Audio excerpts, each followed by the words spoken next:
Every night, for as long as she could remember, Maren dreamed of strangers. Not nightmares, not recurring symbols or half-remembered faces. Specific people, their names, their hands, the exact weight of the last thing they ever carried. She would wake with their stories sitting in her chest like stones, and by mid-morning, the details would be gone. Only the feeling remained, the particular heaviness of having known someone and then not. She told her therapist. She told her mother. She was told it was empathy, anxiety, too much imagination for someone who worked at administration. She was 31 when she first recognized one of the strangers. She saw his face in a newspaper. He was an obituary, a retired teacher from a coastal town she had never visited.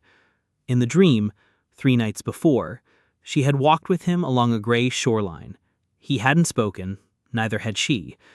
There had been a boat, and she had understood, in the way you understand things in dreams, that he needed to board it. She had helped him onto the boat. She had never thought to question why. She began keeping a journal. Every morning before the details could dissolve, she wrote the name, the face, the place, the final feeling. She searched for them online during her lunch breaks. She found them. Not all of them, but enough. Enough to know that the strangers in her dreams were not invented. They were real people, and they had all died in the 72 hours before she dreamed of them. She did not tell her therapist this part. She began researching, instead, folklore, mythology, the old accounts that serious people dismissed and that she no longer felt she could afford to. In every culture, in every era, there was a figure at the threshold, a guide, a carrier of the newly dead. In Norse tradition, they had a name. In Greek mythology, the role was ancient and indispensable. In the records of a small village in the Welsh borders, dated 1743, she found a passage that stopped her breath. It described a woman who dreamed of the dead, who guided them to the water, who had been doing so since girlhood, mistaking the work for sleep. The passage noted that she had not chosen the role. It had been placed on her by someone who had held it for centuries and was ready to rest. She had simply been the first soul calm enough to carry it forward without breaking.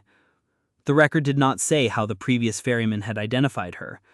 It did not say what happened if she refused. Maren set down the document. That night she went to sleep early. In the dream, there was a woman she did not recognize, very old, standing at the edge of the gray water, not on the mortal side, on the other.